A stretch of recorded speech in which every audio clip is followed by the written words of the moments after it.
I'd like to call to order the April 8th meeting of the Newport Beach City Council. May we have a roll call, please? The record will reflect that all members of council are present, with the exception of Councilmember Daigle, who has an excused absence. Very good.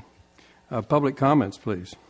Public comments. The city provides a yellow sign-in card to assist in the preparation of the minutes. The completion of the card is not required in order to address the city council. If the optional sign-in card has been completed, it should be placed in the box provided at the podium. The City Council of Newport Beach welcomes and encourages community participation. Public comments are invited on study session, closed session, and regular meeting agenda items. Speakers must limit comments to 3 minutes per person to allow everyone to speak. Written comments are encouraged as well. The City Council has the discretion to extend or shorten the time limit on agenda or non-agenda items. As a courtesy, please turn cell phones off or set them in the silent mode. Excuse me while I turn my cell phone off. Are there any members of the public that would like to make public comment on study session, closed session, or regular meeting agenda items? Please come forward. Thank you, Mayor Hill and members of the council. My name is Jim Mosier. This is a slightly different format than we have ever had in the past, with the public being called up at the very beginning. And I'm wondering if you could clarify for those of us in the public if there will be an opportunity to comment on the two main study session items after we've heard the presentations, or if this is the one and only opportunity for the public to comment. And secondly, is this the one and only opportunity to comment on the closed session that will be coming up later? The answer is yes and yes. Okay. We'll have the opportunity to comment on the two study session items, and this is the opportunity to comment also on the closed door session. Okay. And this is the chance, apparently, to comment on other non-agenda things. And I did have one non-agenda comment, which is also really a question, and it's about the transition of the city video service to the outside organization that calls itself Newport Beach and Company, which you approved at the last meeting. In connection with that, I noticed that item 10 on tonight's regular session agenda is a vaguely similar proposal to contract with an outside attorney to act as a hearing officer for the city.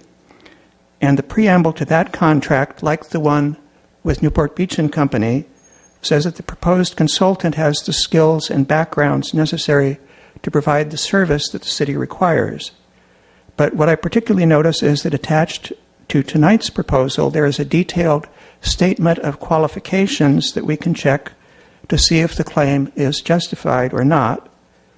And likewise, when we were considering outsourcing our residential trash service, we received statements of qualification from a number of different trash collection firms.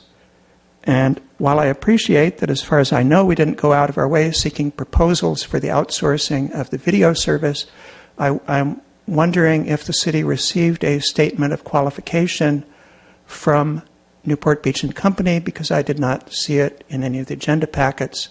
If we didn't ask for a statement of qualification, I would wonder why. Thank you. Thank you very much.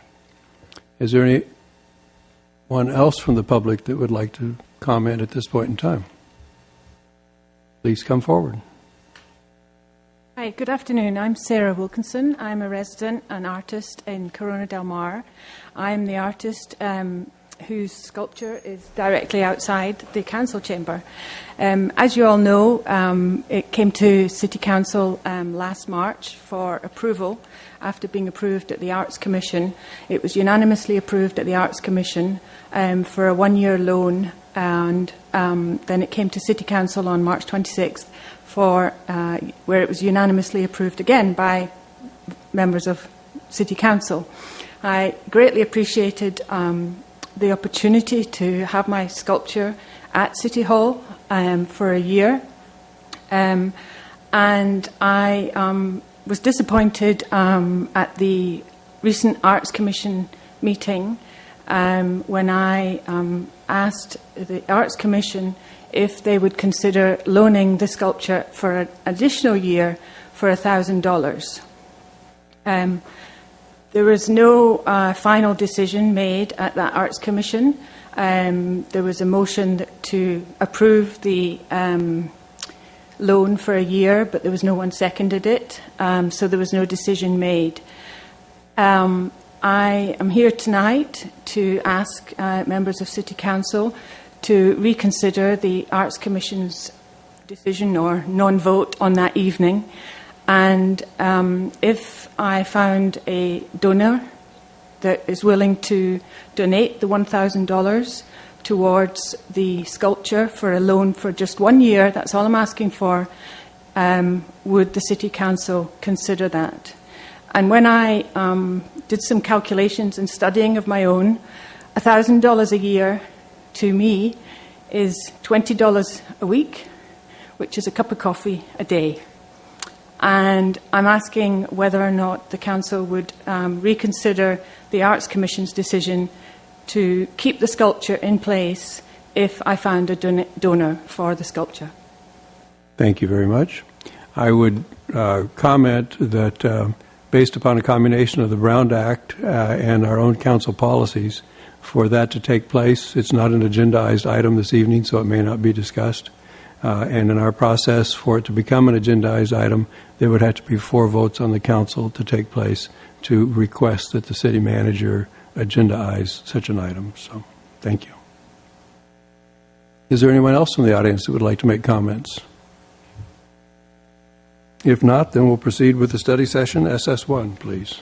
Mr. Mayor and council members, I'll kick this off, and I'm going to hand this over to Tim Heatherton. And oh, I'm sorry. I'm jumping ahead. I guess you need clarifications on the consent calendar items. Oh, I'm sorry. I misread a line. Are there any council members that would have clarifications on the consent calendar? Councilwoman Gardner. No. Councilman Petra. Councilman Selledge. I have none. None for me. None for you and none for me. Then we'll jump right on to SS2. Start back in again. Thank you, Mayor and council members. We wanted to bring before you some of the concepts behind the scope of work with the Arts Master Plan. And we've been speaking with Rick Stein of Arts OC to help us coordinate this. This is something that you folks about at least a year ago probably asked that we embark upon. So I'm going to have Tim Heatherton kind of outline what is the scope of work for the Arts Master Plan, at least as proposed. You can weigh in and suggest changes. The public can as well. We do have Rick here with us from Arts OC if you have specific questions or want to delve into this further. We did allow a good chunk of time for it. I don't know that you'll use all that time, but please feel free. This is your chance to help shape this. And then secondarily, it goes to the Arts Commission, I think 2 days from now, with your direction, and the Arts Commission will take that and start to put it in motion. So with that, I'm going to turn it over to Tim.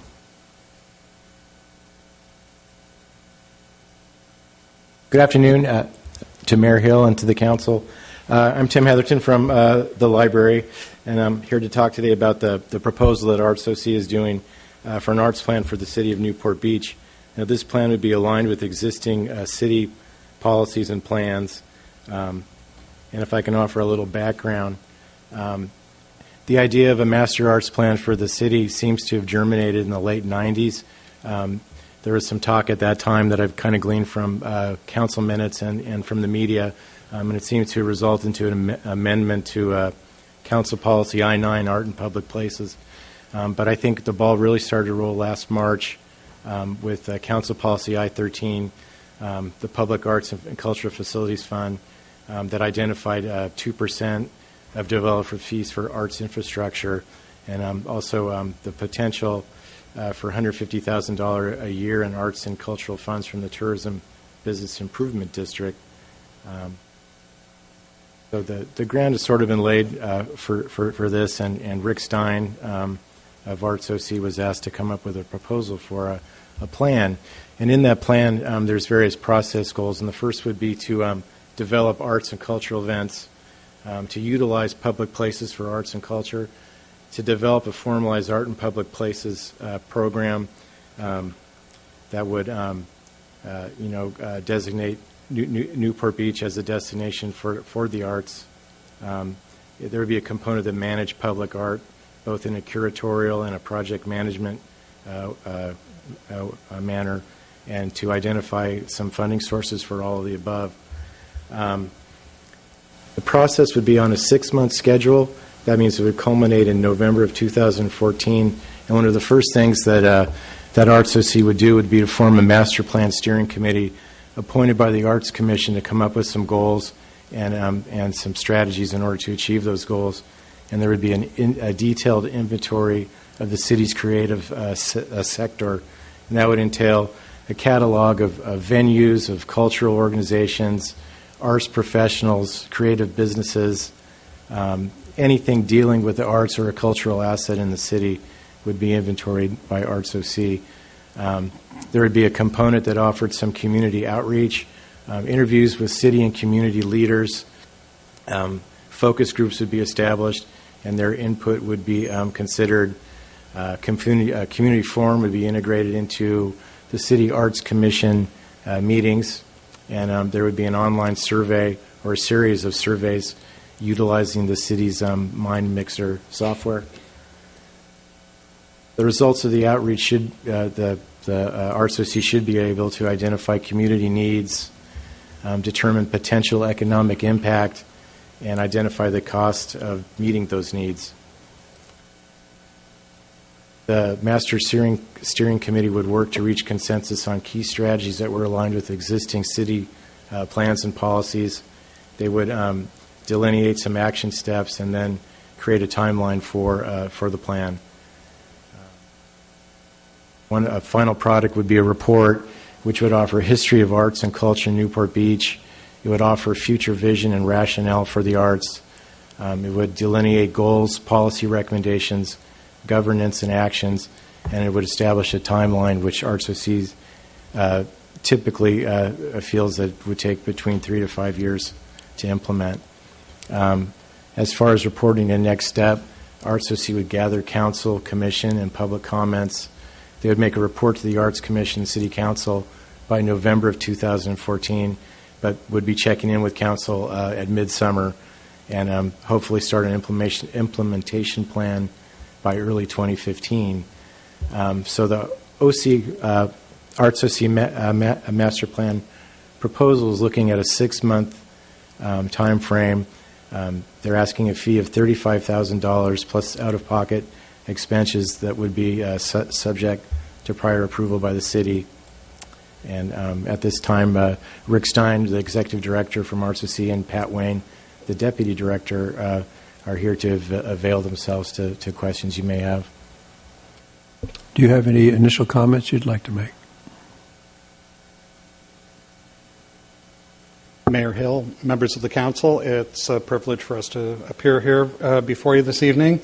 We'd like to start by applauding you for the vision that you have shown in pursuing improved and increased arts services in your community in the past few years. And it's a great privilege for us to be working on the Civic Center sculpture exhibition project as well right now, which is moving along swimmingly. We look forward to making a presentation to you about the results of that selection process next month. Very good. All right, questions from the council. Councilman Henn? Yeah, first a question. There was, my last understanding was the Irvine Company was proceeding with a project of 540 apartment units in Newport Center that was going to be generating a fee payment of some sizable amount shortly. Is that still the case? Do we have a feeling for what the timing that's going to be? I'm going to look to Kim and put Kim on the spot if you have any sense of that, Kim Brandt.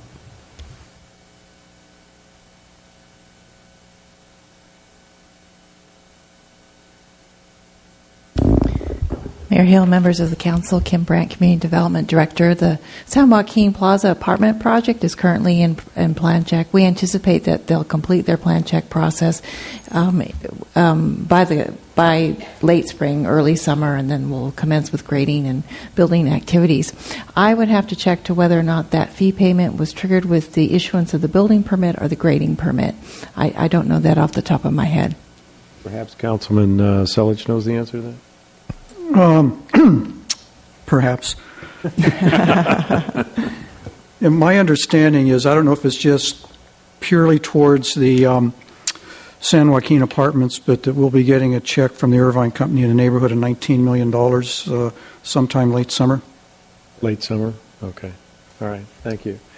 Well, so thus the urgency, I think, for the Arts Commission to move forward and direct very expeditiously with this project. We don't want to throw a bunch of money on the table and then set about fighting over how to spend it. And so the sooner this arts plan is put together, I think the better off we're going to be. There was a note here that the plan would be developed consistent with council policies, existing council policies.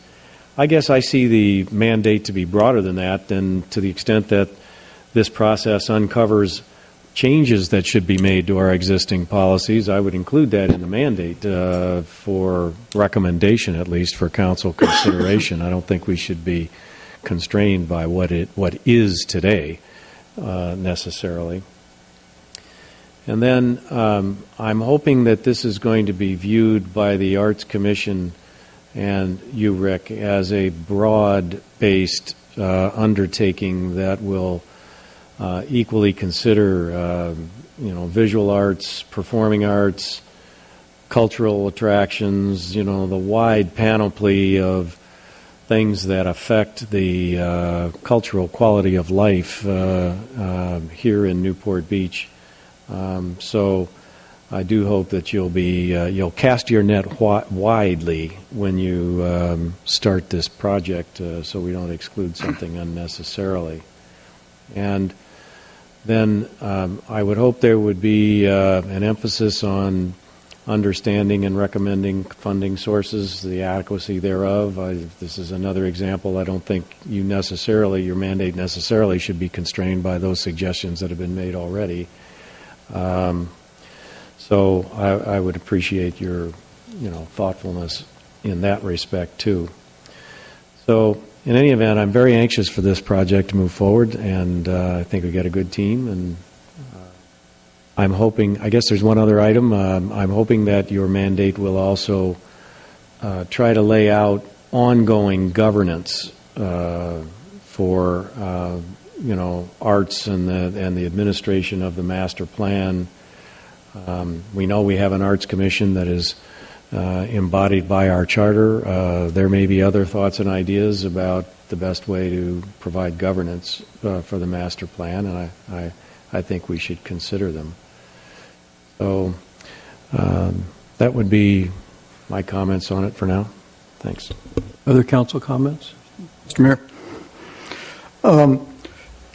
are you aware of any other cities that have adopted a master plan, something that maybe we could look at as kind of a template to see what we might be getting?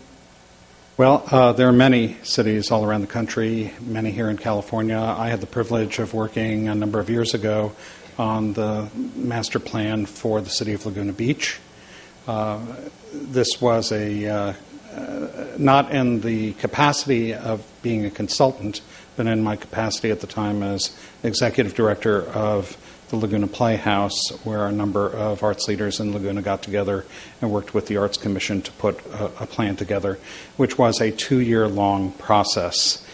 So it was a very interesting process, but it did have very meaningful results for the community, and it I think raised a number of issues and opportunities to the council that they had not previously been aware of, and they were able to give a number of new directions to their arts council and policies as it related to artists living in the community, working in the community, as well as the kind of arts amenities that are available to the public at large and to visitors. Additionally, Arts Orange County was involved a number of years ago in a major study that was conducted, a cultural indicators report on the health and status of the arts and culture community in Orange County. It was a much larger undertaking than what we're proposing here, but I do have copies of it that I'm happy to share with you to give you a sense of it. My colleagues, however, in other cities, such as the city of San Jose and Los Angeles and San Diego, are a constant source of great advice to me as we move forward in these kinds of activities. And smaller communities as well engage in this sort of planning process. So there are many, many examples out there that we have gathered and that we have used as resources for our work, and we'll continue to access those. Okay, and then like Councilman Henn, I'm interested in some research, I guess, and perhaps recommendations on means of funding. I know that some cities take and dedicate a certain percentage of their operating budget or a percentage of their capital improvement budget. Some cities have a per square foot fee on new development. Some cities have requirements where new development projects that come in the city has to install a piece of public art or pay an in lieu fee. So there's all kinds of different mechanisms out there. So it'd be helpful to, have, I guess, an inventory of those and be able to see what would be the most appropriate way to deal with it. In Newport, we've taken a stab at it on our development fees, but that's just kind of a beginning. That is absolutely part of our plan for the work that we would be doing for you. Okay. Well, like Councilman Henn said, I think this is an exciting first step, so I'm looking forward to seeing what you come up with. Councilman Curry. Thank you. And thank you, Rick, for your work, by the way, on the sculpture garden. I get very good reports about the submittals that we had. We had apparently very competitive submittals, and we're going to have, I think, an outstanding exhibition. And I want to thank you and the Arts Commission for helping to pull that together. And I think that's really going to draw a focus to our park that's been missing that people are really going to enjoy. For the folks watching at home, if you had to sort of describe the value proposition of what the Arts Master Plan is going to do or be or say, how would you articulate that so that people know what they're getting when we talk about this? Well, first and foremost, quality of life, and what are those things that are currently missing from a well-rounded cultural life in the city of Newport Beach. There may be things that you absolutely feel you need to have here in this community. There may be things that you feel are close enough in adjacent communities that you don't necessarily have to invest millions of dollars in buildings, such as a 2,000-seat concert hall that costs $250 million to build. However, I think the aspect that will be of great interest to you will be the economic impact numbers that we will produce in this report as well, because there's certainly a very critical impact of the arts, particularly in communities such as Newport Beach that do rely quite a bit on the tourism business. But even beyond that, we have a number of resources to access that kind of data. We were one of the sponsors of the recent Otis report on the creative industries in our state, which identified that 1 out of 7 people in our state are employed in the creative industries, that here in Orange County alone, it's a $500 million impact of just the nonprofit arts organizations. And that kind of information is particularly valuable to you because I think that there are those among your constituents who understand and deeply appreciate the intrinsic value of the arts and its importance to the community and to the quality of life of the community.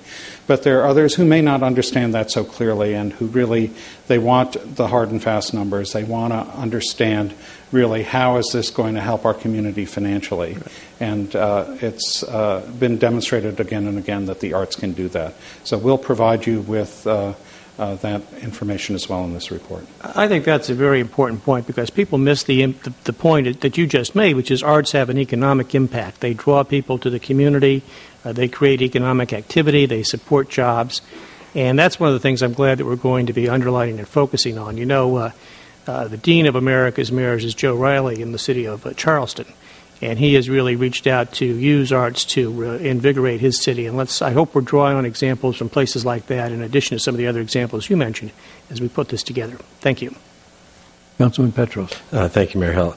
I too am very, very encouraged and excited that we're embarking on this, and I would echo my colleague, Councilmember Curry's notion of the example you're setting by virtue of the sculptures. I think that really kind of sets the tone and gives you momentum.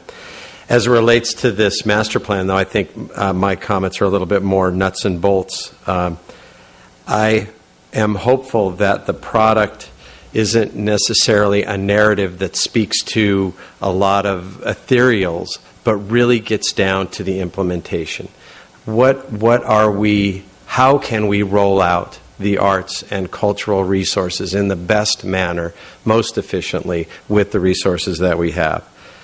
I would like to see, as you do the ascertainment, if there aren't times where you could come back to the council and let us know what you're hearing in the community, so that we can say, yeah, we kind of, that's a good direction. The trajectory is something that is interesting, or, wow, we didn't even realize that, and we need to take stock so that we can understand where this is going.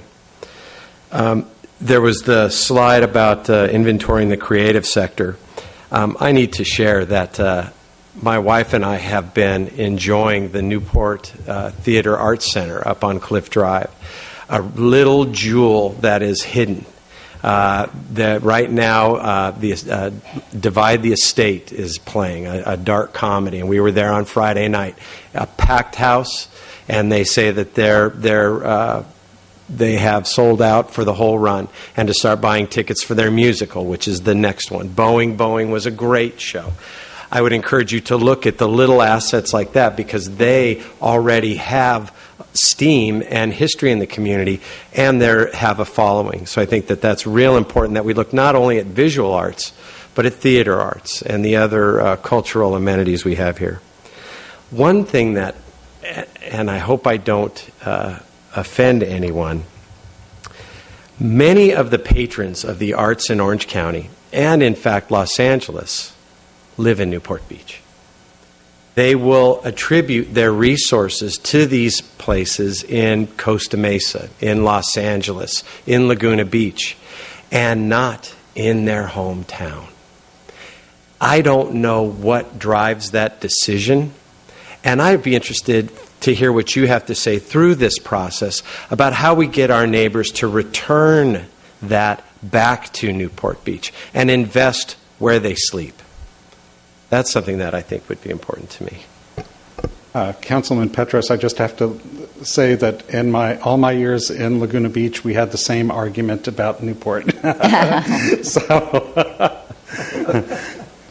But there's plenty of arts to go around, and there are plenty of arts patrons, and they all should be made more aware of the wealth of opportunities in their own communities that they should be supporting first. Councilwoman Gardner. We are going to be losing our most significant art entity, which is the Orange County Museum of Art. It's going to be someplace else. So I hope that will be part of the consideration. How do we replace, not necessarily replace, but what do we do when something that significant is lost to us? Not lost, we can drive farther, but it's not in town anymore. One of the things that I'd like to seek as part of this is not just the public aspect in terms of writing checks to worthy groups and that sort of thing, but are there policies that the city might enact that would encourage the private sector, the galleries and things that we really don't have very many of? So that would be something I think would be interesting. And I just urge you to be bold. I think that there's always a concern when public funds are being spent. It can often make things pedestrian instead of vibrant and exciting. Obviously, you can go too far. But I think we do have a sophisticated audience here, and that we can break some barriers and be more creative and more daring, probably, than people would think at first take. Great advice. Thank you. That was a very daring statement. Any further council comments? Actually, one or two more thoughts. I wholeheartedly endorse what Councilmember Gardner just had to say about being bold. Let's not be constrained by what is. Let's think about what can be here. And secondly, and along those lines, this art in public places idea, I think it's a great start, the sculpture garden here in the Civic Center. I can foresee a very broadly executed art in public places strategy that extends to perhaps every single park in our city and other public places that you wouldn't ordinarily think of in that way. We've got lots of examples in other cities that have done this very successfully and not expensively, as near as I can tell. And so I'd encourage you to really think broadly about that. My favorite, I know Ed's example in Palm Springs is a great one. My favorite example is in Chicago in Lincoln Park, where they've got art all throughout the park that's not expensively done, but enjoyed by many thousands of people every day. So that's the kind of thing that I'm hoping that will also come out of this.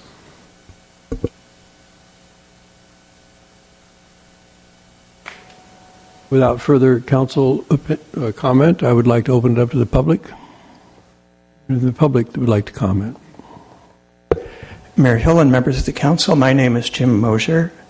$35,000 is not a great amount in the grand scheme of things for city finances, but the purpose of the study session is slightly eluding me. I thought I heard that the council was giving direction to the Arts Commission for the purpose of them formulating an RFP, request for proposal, to find a consultant who would help us formulate a master arts plan, much as we sought and found a consultant to develop a bicycle master plan that we're working on now. And yet it seems a foregone conclusion that we have selected who will be the consultant.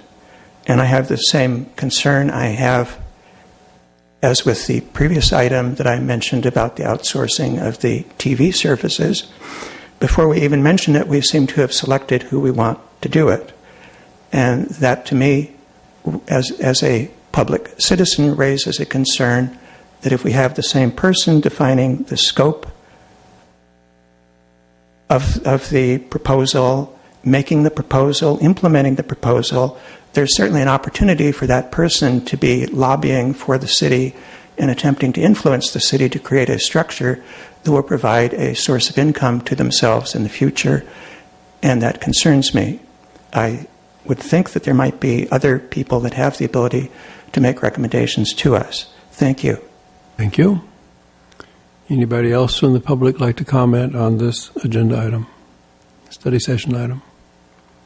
Seeing none, I would like to thank you, Mr. Stein, for coming and sharing the information.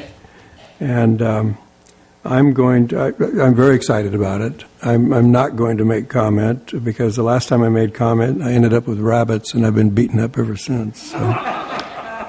But no, very exciting, and I would like, if you have literature to leave of other examples, I think that would be good for us to take a look at, and I would encourage you to do that as well. Before we close, Mr. Mayor, yes. Could I just kind of restate some of the things I've heard and make sure the council as a whole agrees with them? And actually, I didn't hear you disagreeing with anyone else said, so maybe I can cut that a little bit short, but I'll go fast. That we look at this broadly in the context of visual, cultural, performance arts, cast the net widely, understand and recommend and inventory funding sources, lay out an ongoing governance structure, consider changes to existing policies, don't be bound by them, be bold, not pedestrian, look at, propose what can be, encourage policies to encourage private sector investment as well, focus two, on the economic impacts, tell the story of why art can be economically advantageous to a community. Have not just a project narrative, but an implementation plan. Touch bases back with the City Council. Should something interesting arise that you think that Rick and the Arts Commission thinks the Council should be apprised of. Focus as well on little assets in the community, and find a way to examine reinvestment in the community from our own residents versus elsewhere. So I think I covered what I heard, and that will be the direction given to Rick and to the Arts recommendations of the Arts Commission. Heads nodding on that? Okay. You're getting nods. We appreciate your feedback. We appreciate Rick's presentation and your being here, so thank you. Thank you very much. All right, we will move on to the next agenda item, which is a early look at our capital improvement plan. This is going to be a presentation with numerous elements in it that are capital, and as a result of that, several council people have conflicts of interest because of the 500-foot circle related to where property is owned. So I'm going to start with Councilwoman Gardner. Yes, I will recuse myself from any discussion of tot lots, because there is a tot lot within 500 feet of my home. Thank you very much.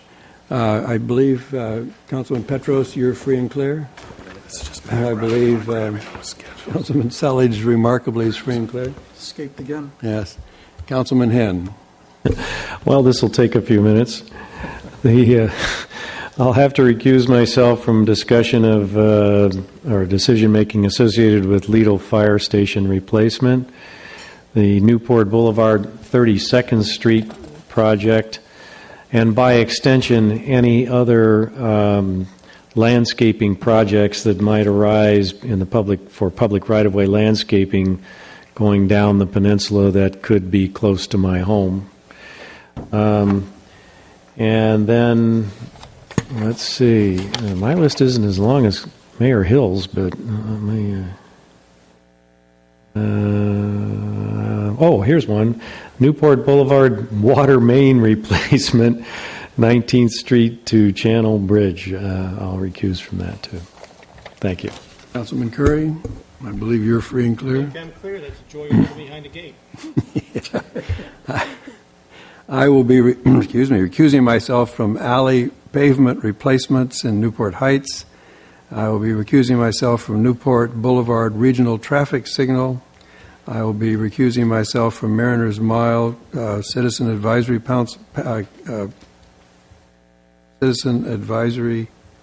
Panel efforts. I will be recusing myself from water quality and environmental issues. And I will be recusing myself from turf replacement and irrigation retrofits, Irvine Avenue, Jamboree, and 22nd Street, and Newport Boulevard. With that, may we have a staff report? Good afternoon, Mayor, Council members, and thank you. As you can see, we're going to cover a lot today because a lot of you have recusing. With me tonight is Jamie Hook. She's our Financial and Administrative Manager for Public Works, and the muscle behind putting your CIP together of your hand her all the scraps of paper and spreadsheets, and she does the magic to turn into the document. So with that, I'd like to jump right in, and feel free to ask any questions. I can pause at each slide. So we want to take an early look at what we're looking at, kind of putting together, but first I want to stop at our general fund use this year. This graph on top here kind of shows our historic view of where we've been in the general fund and the CIP. As you can see, when we went through the Great Recession, we ended up dipping. We've been coming back to our $5 million target, and this year we're targeting $5.2 million currently in the CIP. The general funds basically focus on the maintenance, the repairs and replacements. We deal with our master plans of all our projects, and that's how we come up with a lot of our projects in the facilities and the streets, the sidewalks, streetlights, etc. General fund will be focusing on water quality this year, also alleys and, I'm sorry, do I have to spell it? Sorry.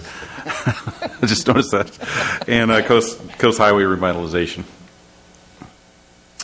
So our first category we're going to cover is facilities, and this comes out of our facility finance plan. We've been spending a lot of money recently in the years. If you can recall, we had Oasis, we had the Cliff Theater, we had CYC, we've had Civic Center, and now the two parks are under construction, and we're moving on to the next group of facilities that are in our plan. What's coming up are fire stations and libraries. And the first one on our list that we're looking at is the Corona Del Mar Fire Station. And I put library replacement. The library was actually a little ways out, but when we started looking at the property, it's several lots put together. We thought it might be wise to start thinking about maybe one building on there, and we'd like to get your thoughts on that. We think we could better utilize the property. We could probably enhance more parking and landscaping by putting the building together, having basically a library on one side and a fire station on the other with a joint wall to better utilize the property. We think we can start the planning of that. It's about $6 million, we feel, to do the joint facility. Next fire station we're looking at is the Lido Fire. Excuse me, Dave. When we say $6 million to do that, is that design? Are we going to build it this year, or what are we budgeting? $6 million. Thank you. Good question. We're going to budget the entire design and construction of the facility. It's probably going to take about a year to go through concepts and design. Luckily, this area is not in the coastal zone, so then we could move right into construction if we get your approval on that. The next item is the Lido Fire Station. On this one, we're just looking at the design money on that. This is the fire station next to the old City Hall site. We're looking at possibly rebuilding it on its site or some other possibilities to maybe expand that fire station. We're tying into the fires and need assessment right now. They're completing that, and they're kind of giving us some input on what kind of facilities and apparatus they're going to need at each station. Also included, we're proposing to put in the West Newport Community Center. As we've been talking about that, there's some seed money here to do some concept developments as we get through that. We've talked about the two sites you're currently looking at right now. Well, with both of those, don't you need to know where they're going to go? I mean, for sure, before you start making plans? Or is the concept development supposed to help us decide where they're going? Once you decide where you want to go, this would be money to start developing the concept. So this could be spent 6 months, 8 months from now, depending on where you want to get with the concept. And Dave, on the West Newport Community Center, $250,000 seems like a lot of money, but what does that get us in terms of concept development, and is it enough to advance this? It should be enough depending on normal concept development. Both those sites, as you recall, are in the coastal zone. They have some site constraints on either one, so it depends on what kind of studies you're going to need, maybe geotechnical, maybe other, traffic that kind of tunes it in a little bit, and then having an architect maybe come on board to come with some renderings so that you can look at and kind of fine-tune it. We think this should be enough, but if you want to get very elaborate and have several reiterations of it, you might need some money on that. No, what I'm getting at is if we do concept development in this round for $250,000, when do we get to see sticks in the ground? That would be a larger step. You're basically talking getting a design, permitting.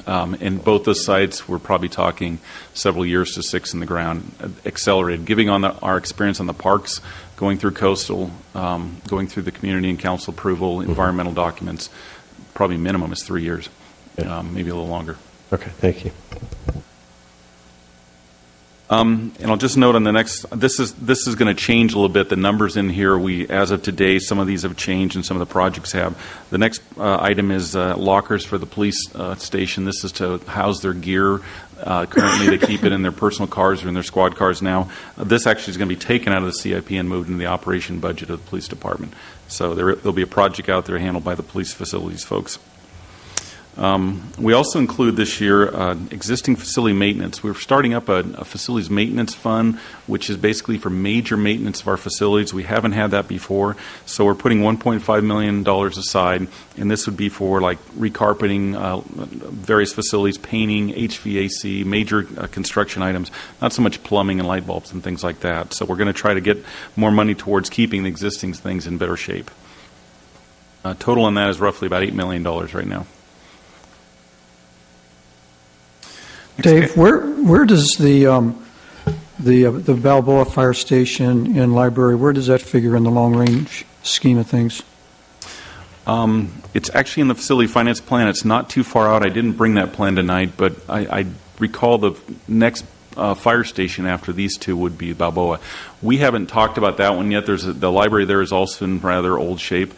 We'd probably want to get your opinion. Would you like to do a combination or two buildings once we start looking at that? It's not too far out, though.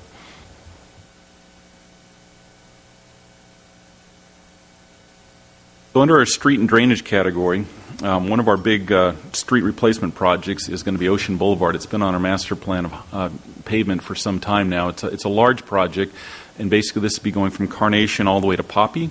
It's also taking Marguerite from Ocean Boulevard up to the highway. And we're going to include Poppy this year because from Coast Highway down to Ocean Boulevard, we've got a lot of tree issues, uprooted sidewalks, and some pavement. So we'd like to tackle all those. We're looking at 2 phases. The first phase would be basically concrete street replacement. That would be Ocean Boulevard from roughly Goldenrod to Marguerite, and then Marguerite from Ocean to Coast Highway, phase 1. Phase 2 is going to be a little more complex because Poppy is going to give us some challenges. We're going to try to look at a holistic view on that. We might end up changing the format of the street depending on what the community would like, or replanning it. And also, as you get down on Ocean Boulevard towards Carnation to Goldenrod, there's a lot of concrete out there, and we thought maybe there's a way to add maybe some landscaping, some parking, do a little better job at the Fernleaf ramp, and we're going to try to involve the community in that, and Councilmember Garden will be assisting with that. Next large pavement job will be Irvine Avenue. We put this off for a year. It's time to get started on this, and this will be from San Diego to Monte Vista. And this is through the S-curves, if you're familiar with that area. The pavement's now needing to be overlaid. We'd also like to include median rehab in this. Currently, these medians are grass and turf. We've got a grant out there right now for a water quality grant, Measure M2, and we'd like to maybe replace that turf there with something more water-wise and native. Would this, when it came to the Water Quality Tidelands Management Committee, we were talking about starting the grant money focused on jamborees medians. Is this in addition to or instead of? I think it'd be an instead of. When I talked to John Kapler and Bob, we suggested, and they were going to talk to you about that, the water quality meeting, okay, maybe making this one come first because it's set for pavement rehab, and then we'll come back to jamboree, if that's all right with you. One of our other ongoing projects is Newport Boulevard, 32nd Street. As you know, we've been working towards getting a final plan on that. We've got some right-of-way issues we're dealing with. This is the construction money for that. It seems like the project's starting to fall together, so we'll go ahead and fund the construction. We have Measure M2 grant money involved in that, and I can give you schedules when we get into the actual details of it. We're also looking at Dover Drive Westcliff. As you recall, right now, the Orange County Sanitation District is putting a new trunk main from Coast Highway all the way up to Irvine Boulevard. We've been waiting for that main to get in place. They've contributed about $600,000 towards our paving to work on the area after they're done. And our goal is here to redo the medians, in which we're hoping to bring you a study session in the next couple meetings to show you what we're thinking on for the median remodel, and also redo all the pavement on that section. And this would be for construction after that, which I think, if I'm recalling right, we're looking at roughly the end of summer for the Sand District to get done with their project. Dave, we have throughout the city our roads torn up with sewer lines going in and water lines going in by other agencies and that type of thing. In every location that is happening, will there be a complete repavement after that work is completed? I've noticed that they've even damage the medians in places by driving stakes through them and these different things, our concrete medians. I can't say they'll be repaving on each of those projects, particularly, for instance, Balboa Boulevard. We know they're damaging the medians and the pavement in that case. They're going to do trench pavement repairs, but we know we have a pavement project coming in the next couple of years, say on Newport Boulevard from around 30th Street all the way up to the Channel Bridge. In other cases where there's some damage, we'll make them maybe do a lane pavement or replace the medians, particularly as you get down further on the peninsula. The other big one is the water line that's going in Corona Del Mar right now. We will be repaving MacArthur Boulevard in San Miguel, but not Coast Highway right away. So we'll have a pavement trench. They'll do what they call a T-trench, where they grind out further than the original trench. We'll probably pave a lane on that area, but not the entire highway. That's scheduled for several years out, but we'll take care of that when we get there. Dave, I'm sorry to interrupt you. On this Dover and Westcliff, I think it's important that there be coordination on this job with whatever's coming out of the Bicycle Master Plan Committee. The part of Dover from Coast Highway north up to 16th and actually even beyond has been identified as an area of special note from the committee. So the recommendations that are coming out for any striping for bicycle lane or any treatments there, I think, should be considered in this, so that there's good integration of bike facilities here too. And thank you for bringing that point forward. We do work closely with our traffic folks. In this job particularly, we're actually looking at all the striping, but not only bikes are we looking at, but in some cases, Dover's rather wide, and we're wondering if we can move the striping and actually enhance the medians and create maybe, like for instance, between Cliff and PCH, there's a very skinny median there, but a lot of lane width. So maybe we can widen that a little bit, get some more greenery on the street at the same time and enhance the bike lanes. So we do look at that, and I thank you for pointing that out. Our last major project on here is arterial street pavement overlays. As I mentioned, we have several overlay projects coming. MacArthur, which would be from Coast Highway up to San Joaquin Hills. San Miguel would be on there. Campus, and also San Joaquin Hills Road. I think San Joaquin Hills Road is from Marguerite up to Spyglass, that segment in there.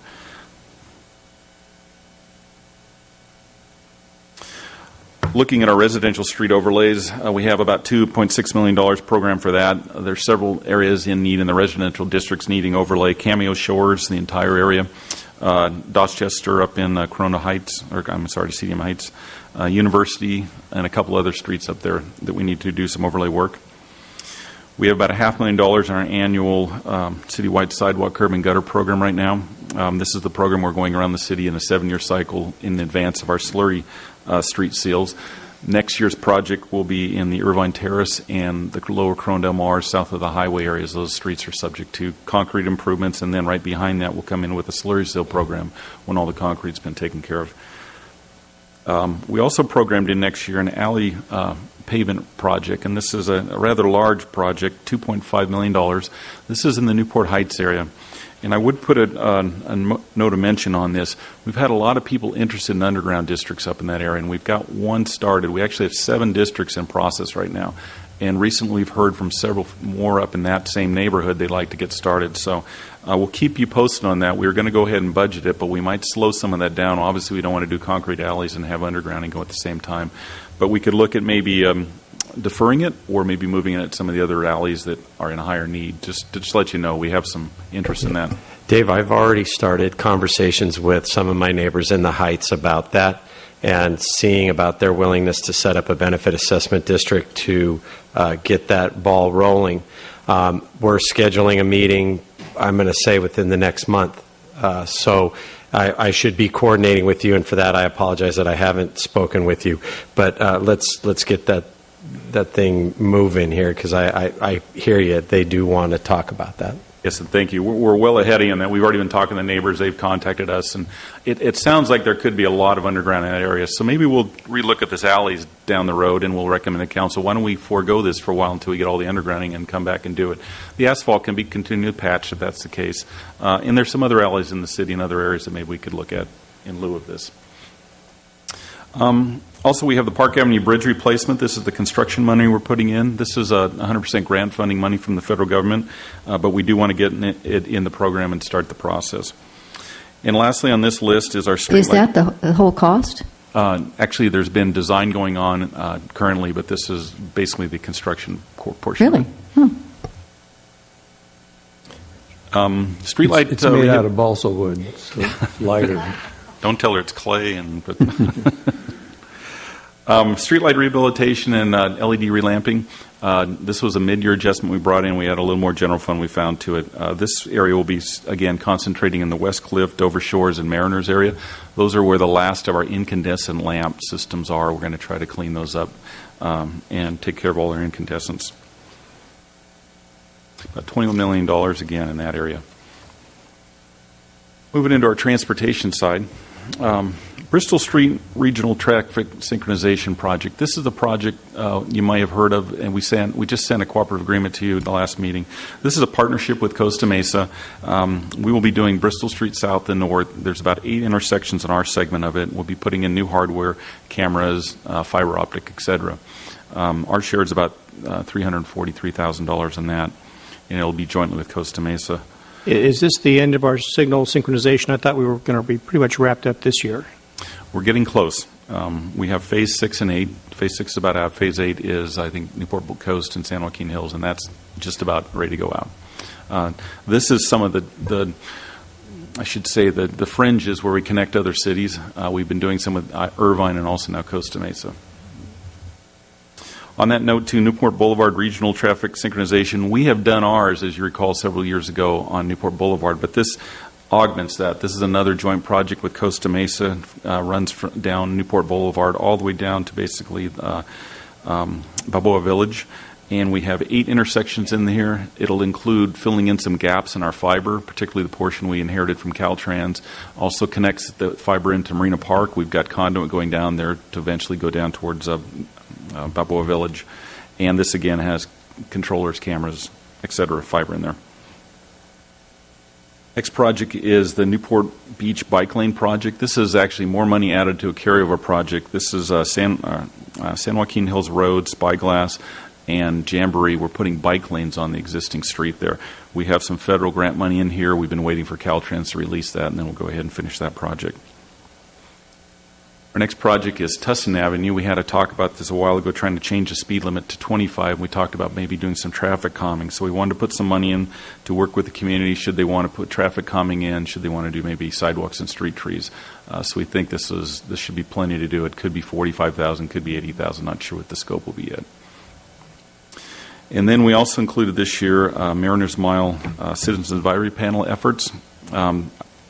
250. I think we're going to kick that up to 300,000. I was talking to Kim. There's probably some land use efforts to be done. There's some circulation efforts to be done in here. This would be the money to kind of keep the studies going, work out the alignments and things for you folks to look at, and also with the cap. And that should be starting soon. On that note, too, we just met with the consultant who will probably be doing the Orange County Transportation Authority's Coast Highway study.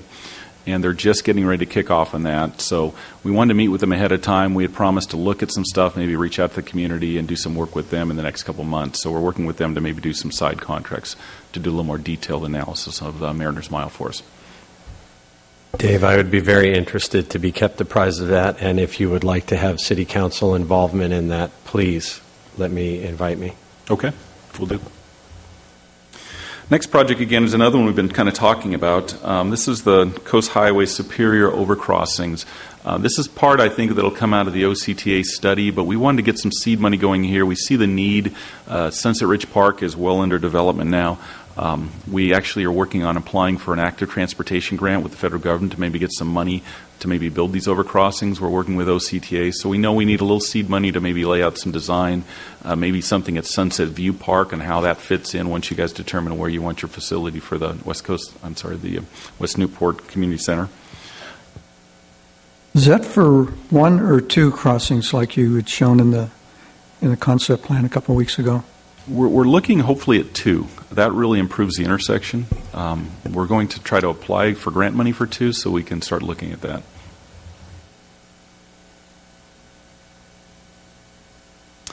Moving into our parks and harbors and beaches category, and going back to our facility finance plan, one of the next projects in there for parks was the Bonita Creek synthetic turf project.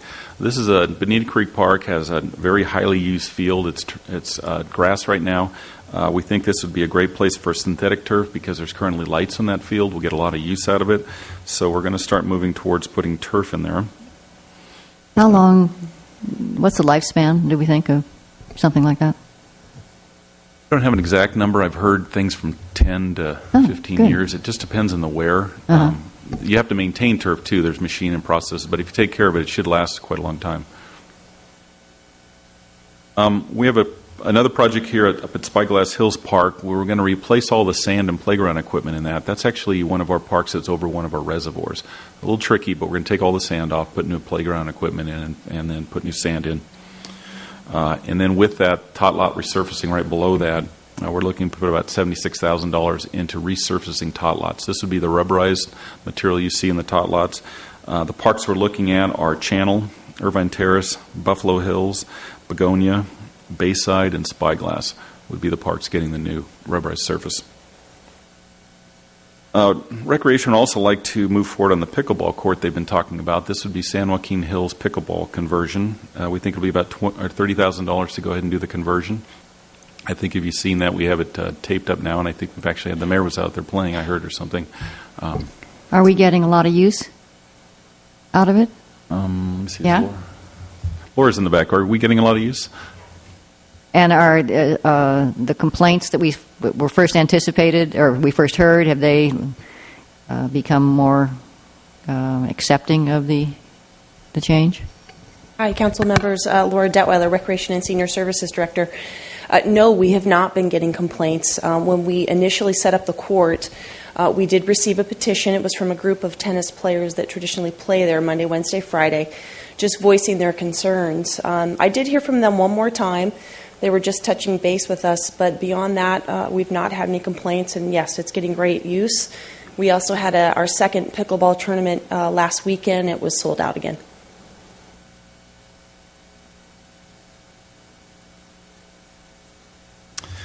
So as we move back to our facility finance plan and parks, as you know, we're always under construction, but we have to keep things in the hopper too. We're looking ahead. The next big project we see on the horizon, besides besides the community center and maybe Sunset View Park, would be Lower Castaways Park. So we know that's moving through the commissions right now. We've heard a little bit about it. We want to start putting some money in there for the concept development design. That, again, will probably take some time. It's in the coastal zone. It's got some tidal issues. So this would be $300,000 to start developing that. We also wanted to include the Balboa Island seawalls. We've been talking about this at Tidelands. We're getting closer to defining what we want to do there, the phases, the type of construction. So we're going to go ahead and try to program the design money this year, and that would get us design and permitting on that project.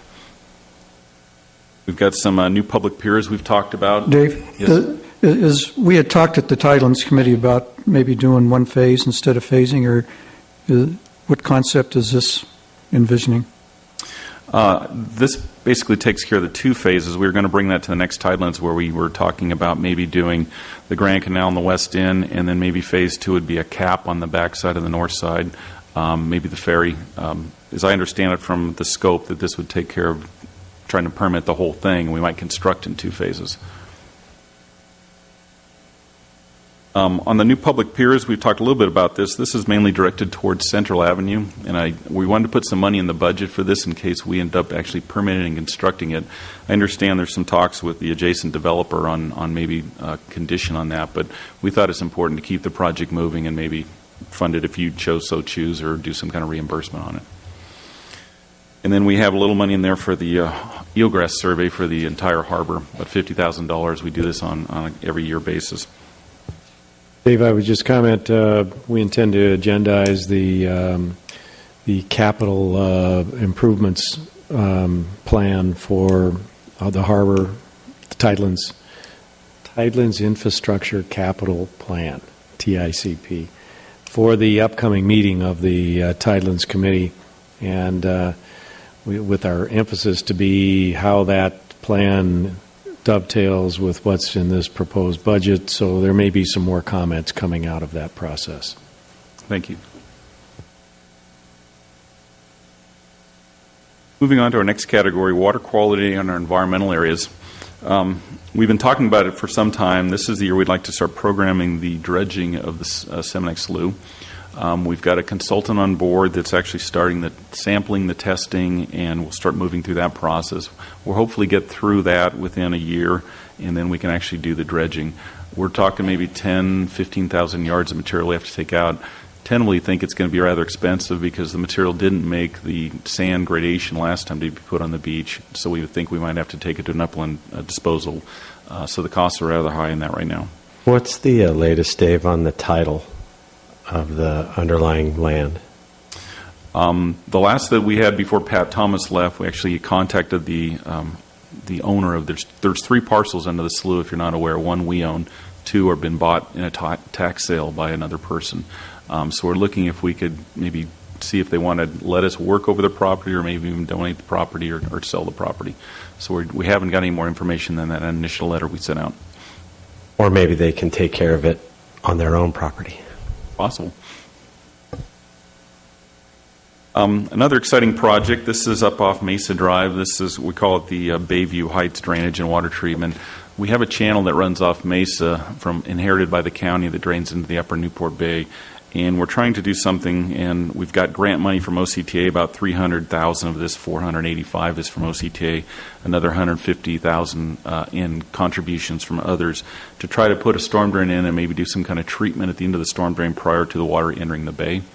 So we'll be moving forward, hopefully, with that project. Is this in conjunction with the Delhi Channel project, or in addition to? This would be separate from, but going along parallel at the same time. We have another grant that we received. This is a Little Corona infiltration gallery. This is something we're trying to do to help dry up the runoff on that. This is an OCTA Measure M2 grant, again, about $250,000 in grant funding. We need about a third of that in general fund match, which is about $110,000. Our goal here would maybe be some kind of diversion where we take the low flow coming off dry weather and put it into some kind of underground infiltration gallery and percolate it through the sand so it doesn't continually wash off the beach. Another grant project that we received and putting in the budget this year is Domingo Storm Drain Trash Collection System. This is basically a CDS structure like we've been doing around town. About $106,000 of this is grant money. The other $38,000 would be general fund. And then, as alluded to earlier, the turf replacement project. We applied for grant money on this also. We ended up receiving $375,000 in Measure M money for turf replacement and irrigation control upgrades. So we need about $125,000 in general fund to match that. And this would be, hopefully, if the committee and council chooses, go towards Irvine Avenue, could also do Jamboree. We'll be looking at those. What about the irrigation retrofits? Is that for the canyon areas as before, or different areas? I believe it's to continue on with our controller program, and also, if I have my facts right, it's to do rotor head replacements and also some other controller upgrades. Big Canyon Wash is another environmental project, and we've been successful getting additional money for this. Most of this is grant funded. We received Measure M grants of $1.5 million to do treatment for the selenium going down there, and also there's a settlement money out there. We've been working with a partner that brings $1.5 million additionally to this to do water quality and restoration improvements. And then we just need a little general fund on top of that. So about $3 million worth going into Big Canyon. Dave? Yes. When we did the Newport Center development agreements, as a result of that, we got the Irvine Company was obligated to contribute $3 million to water quality improvements in the Upper Bay. And I know in addition to that $19 million check, they're anxious to write that $3 million check. What's the status of the project or projects that's going to? We are close to an agreement on that. We had to basically facilitate and broker a deal between the Irvine Company and the other party. $1.5 million of that $3 million that you referred to is actually in this Big Canyon project. The other $1.5 million is in what Councilmember Garden alluded to, the Delhi project, which is over on the Delhi Channel coming out of Santa Ana Heights, Costa Mesa, Santa Ana, and it's a water quality project there. Hopefully we can get that agreement wrapped up in the next month. I think we're real close to signing it, and then we can go ahead and fund the projects. So that $3 million will be part of this $5.5 million then? Or yes. It's on top of it? 1.5 is in the last project there, the $3 million shown. 1.5 of that is part of that settlement, and the other is already programmed in your current budget under the Delhi Channel. Oh, okay.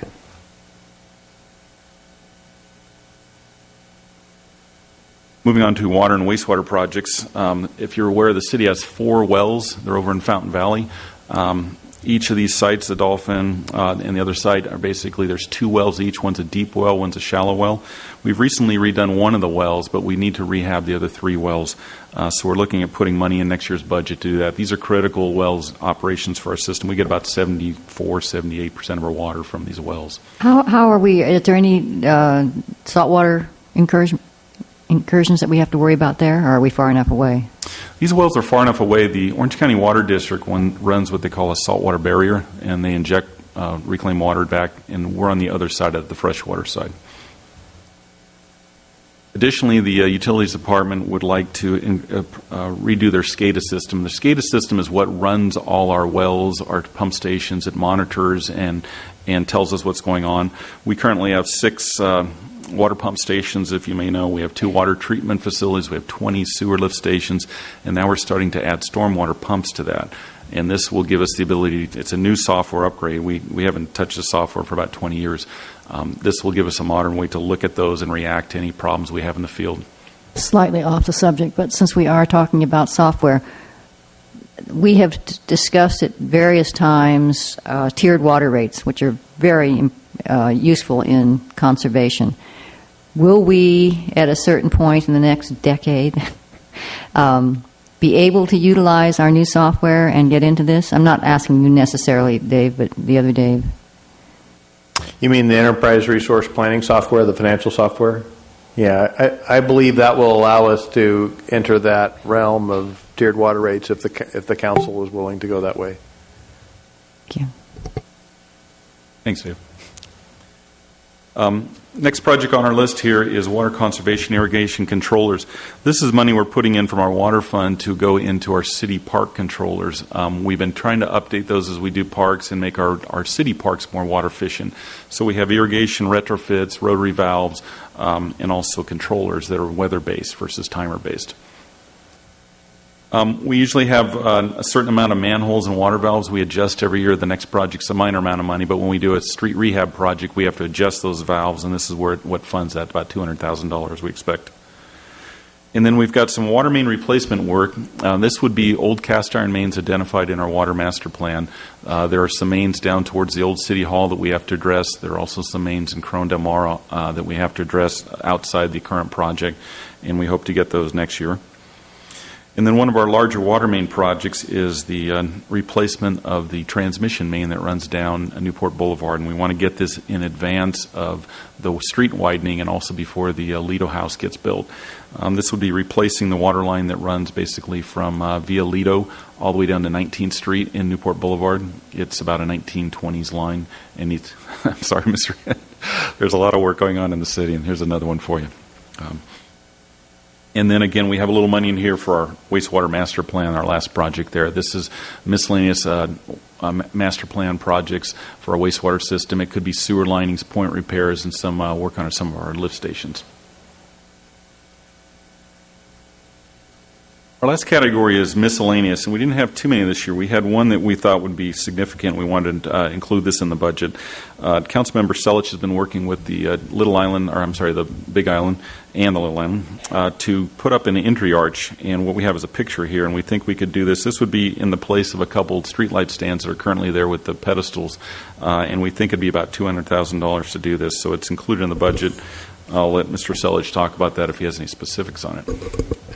Thanks, Dave. Yeah, I was approached on this by the Belleville Island Improvement Association, the Little Island Association, the Marine Avenue Merchants Association, as well as the Historical Society. And more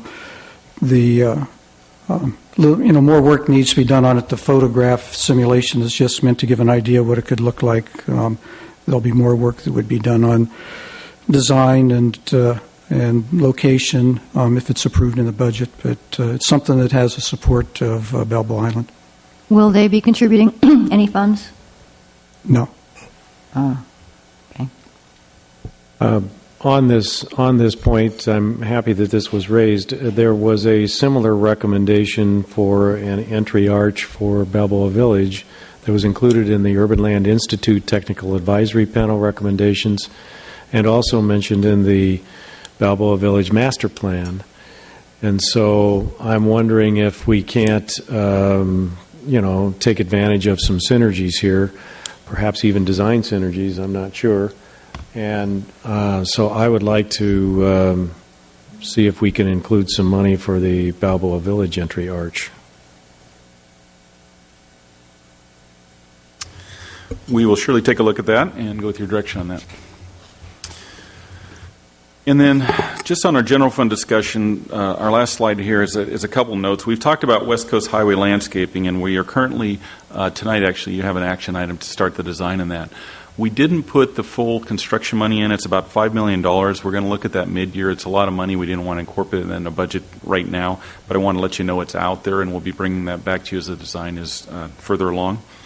And then we did have another question, which you wanted to do. We have money currently in for the design of the Corona Del Mar entry improvements, and we weren't sure what your direction is at, if you'd like us to go ahead and start the design, or if you'd like us to hold the project further, or your desire. And then I wanted to open up to any other items you might have or things that we could help you with. I would like to react to the Corona Del Mar entry. I mean, we've talked about that, I think, for 4 years now. I think it's been in the planning for 10 years now. So I would certainly like to see us proceed. I would concur with the mayor. And Dave, Is that before or after the parking is figured out? Or is that part of the parking? Well, I think it's part and parcel. I think we've just got to get it done. Well, we have to accommodate the parking. It's more important than the plants. As I remember our... Done, I meant parking. Yeah. And Dave, you're asking for other recommendations. You know, we have started a process to make some very significant investments on Balboa Boulevard, here along West Coast Highway. We've taken over parts of Newport Boulevard coming onto the peninsula. It seems like the last piece of the puzzle is a look at Newport Boulevard from 32nd Street to match up with the work that we're doing on Balboa Boulevard. And I'm wondering if there isn't some way to initiate a look at either landscape, hardscape, just a vision for that part of Newport Boulevard in the upcoming CIP. I'd like to see us finish that, come up with some concepts for a landscaping palette or plan for Newport Boulevard from 32nd Street south down into the peninsula. We've got the Balboa Village work going on, so just take it all the way down. Mr. Petros, is your concept that the overall concept would mirror what we're doing in the rest of Balboa Boulevard to Superior? Because that could make the design a little bit easier if we stuck with that theme. That is where I would like to see it start. Now, clearly, once this goes out into the public and we start to flesh this out, there may be some input that residents in the Central Balboa Association may have, or the folks from the Balboa Village. But yes, to stay within the theme of the existing plans that have been produced. Keep the look as you're going down the peninsula. And Dave, if I could interject, if you recall, Lido Village in Newport Boulevard there has a specific plan look that you guys have approved, and that's how the current Newport Boulevard plans at 32nd Street are being designed to match that. Would you think keeping that theme going down and hitting Balboa Boulevard? That's a different theme than what we're doing on Balboa Boulevard. It's a little... Yeah, we're going to need to pick one. Yeah. It might make sense to keep the Newport Boulevard theme from the bridge down, and then when it joins I don't think we need to figure that out right now. I want to get a placeholder in so that we can have that discussion. Get a budget number in so that we can make that decision and then continue this down further and complete the peninsula. Okay. If my colleagues will agree. And just to clarify, I think I had enough head shake on the Corona Del Mar entry. We're moving forward with design? Okay. Yeah, I would support what Councilman Petros said. I think that is kind of the missing link on the peninsula, and at least get some momentum going on it. That's all.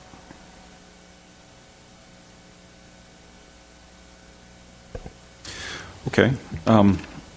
That was my presentation. I wanted to see if there's any other questions or... Well, I've got a couple. I think you have the slides there. Go ahead and hit that. Mine are a little bit, most of them are modest, actually. When Dave sent out the email asking for some additional fill-in landscaping and aesthetic improvements in our districts, I went out and took a look at some possible projects, and we've been fortunate in District 5 that over the last 5 years we've done some good projects where we've done landscaping in front of Irvine Terrace. We did additional street trees on San Joaquin Hills Road, MacArthur Boulevard. So we're in pretty good shape, but we do have a couple little areas that might benefit from some improvement. And three of them total about $40,000. The first one that the slide up is doing some brick paving adjacent to the tree wells on Marine Avenue to help enhance that. Go to the next one. Let's skip that and come back to that one because that's the expensive one. Jamboree and Coast Highway, kind of have a no man's land right at the intersection there that it's always kind of a mess, so if we could get that landscaped. And then along the walls that we have along Coast Highway there on both in front of Irvine Terrace and then down towards Bayside Drive by the mobile home park, put vines on those walls similar to what we have in West Newport. And I think the total for all three of those projects is about $40,000, so relatively modest. The big project is, Dave, if you can go back to MacArthur Boulevard landscaping. This is kind of an interesting area. It was an area that was originally supposed to be part of the freeway when the freeway was planned. And over the years, we landscaped the other side of MacArthur Boulevard that was also supposed to be part of the freeway. Somehow, this area ended up in the hands of Big Canyon Country Club. The Irvine Company gave it to them back in 2006, I believe, as part of giving them some additional land near, I think it's the 14th green. And so it was take all of it or you don't get any of it. So the country club took it, but you don't see any of it from inside the country club. It all slopes down towards MacArthur Boulevard. And as nicely as MacArthur Boulevard is landscaped all the way down the entire boulevard, this is kind of an eyesore that sticks out, kind of like the area we had out on Bristol Street that we did the landscaping a few years ago on. I was a little bit surprised at the cost number and the amount of square footage that exists there. I'd like to do a little bit more investigation into it with staff, but kind of hold it as a placeholder for now. I do think that we should do something with it in the long run. Exactly how it gets done, I'm not quite sure right now. But next time you drive down MacArthur Boulevard, take a look over there and you'll see what I'm talking about.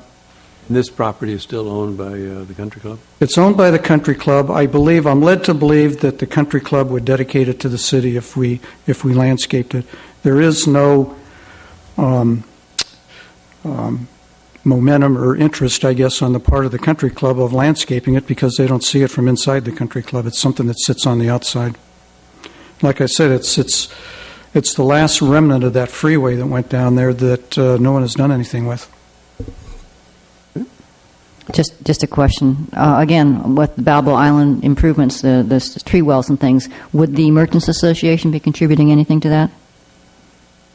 No. So what are we getting for the contribution we make to them? I mean, we make a contribution to the Corona Del Mar bid, but they also they have dues and they spend all the money on beautification. What are they doing with their $40,000 that they can't make a contribution to something that would improve their area? Well, I can ask them, but the concept I'm presenting was just to go ahead and fund it. All right, Councilman Nin? Yeah, I'd have to say I am really thrilled with the design work and the actual construction work that's going on right-of-way and median landscaping and beautification in the peninsula area and the West Newport and Coast Highway. I just think this is money so well spent for our city that all the residents benefit from, really, as they're driving through. So I'm supportive of these ideas that Councilmember Selich has nominated here. Any further? Councilman Curry. Dave, do we have a total price tag for all of what we're proposing here? Because it is a very impressive portfolio of projects, on top of a very impressive portfolio we're doing this year. Counted up about 48 or 50 million, something like that. Pretty big number. Yeah, real quick, it's probably about 61. 61 million. So that's the second year in a row that we've made a $60 million investment. Is that, or at least a budget? Is that accurate? Yeah, some of that's rebudgets, so it might be like 75 million on paper minus rebudgets. So it could be in the 60 range. I don't have an exact number yet. Well, that's the great thing about our ability to have the reserves and the resources that we do. People say, well, why did you finance the City Hall project? Well, it kept us with the cash to be able to do these projects, and we're now going forward and deploying those and making some very substantial capital investments in our city, and I think this is just an outstanding plan. And just to clarify real quick, Jamie's really on top of this. Okay. It's about $40 million new money, 61 total, 21 million rebudget. Okay, great. In any event, it's a significant amount of money to be reinvested in our community on some very important and worthy projects. You know, I would just add one further comment to that thought, and that is the availability of the reserves that we have enable us to take advantage of matching grant opportunities as and when they come around. And I have to believe there's a lot of cities out there that just don't have the money for matching grants, don't try to get the grants. We've got the ability to really take advantage of leveraging the money we do have with other agency money as and when those opportunities become available. That's a great luxury and really enables us to extend this project total by quite a lot. So. Dave, are you guys still out looking for other cities that have Rule 28 credits they want to sell at a discount? Do you guys still keep an eye out for those? We are asking around and keeping an eye. I haven't had any takers lately. It's kind of dried up, but we'll keep looking. I don't have any money in the budget currently, but if we do find some, we'll bring it back to you. Further council questions, comments? All right, I'd like to open it up to the public. Is there anyone here from the public that would like to speak on this agenda item? Please come forward. Mayor Hill and members of the council, my name is Jim Mosier. It's always very nice when the staff is able to provide their presentations in advance of the meeting, as they did in this case. Kind of a trivial point, one thing that I was confused by on the very first graphic that you had showing the general fund contribution towards these projects, it was going down and then going back up. It had a very bold arrow at the end pointing to $2 million proposed, and I couldn't make head or tail if that was trying to say. But finally, in going through the presentation and being guided through it, I see on the last page that's actually supposed to be saying $5.2 million, and it's pointing to the graph, I think. And if I understand the last page, that number is going to jump up to more than $10 million by the middle of the year if the West Coast Highway landscaping project is added. That's just a trivial observation. Beyond that, I think it was alluded to, and it must be obvious, that many of these projects need more, money is being budgeted for them, but much more public input is needed on a lot of them before they actually go forward. And the very first item about the Corona Del Mar fire and library replacement is, I think, one of those. And I think the $6 million is the estimated cost to complete the project, but I believe the people in Corona Del Mar have quite an affection for their library and are going to be wanting to provide some input on how they want it to function in the future. And I suspect that will be an item which is rebudgeted because it probably won't be breaking ground on that in the next year, although it could be. And then another item, a smaller one, was the idea of replacing the grassy medians with drought-friendly planting, which was reviewed by the Water Quality Committee, and I personally think it's probably a good idea, but I think there will be differences of opinion in the community, in our city, about what look we want to have in our medians. And I would remind you that I believe the Parks, Beach, and Recreation Commission has a charter obligation to review changes to parkways, which I assume that is what is meant by parkways. And it will be an opportunity for the public to comment on what they think about that proposal. Thank you. Thank you. Anybody else from the public like to comment on this work session item?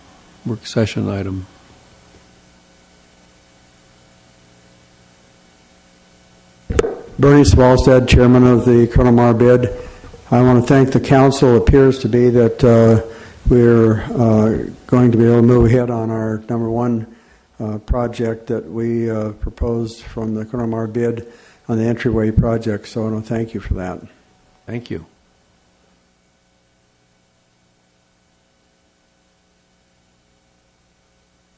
Hello, Mayor.